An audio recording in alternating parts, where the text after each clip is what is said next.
Welcome to Pixel Case YouTube channel. In this video, you'll learn how to view all shortcut keys in Microsoft Word.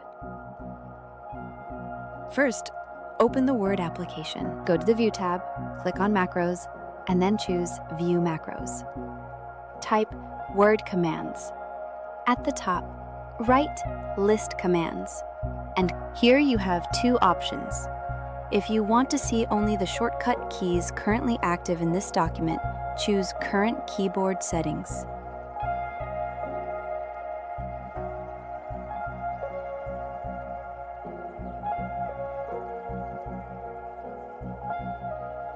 But if you want to see the complete list of all Word shortcut keys, then select the second option, All Word Commands.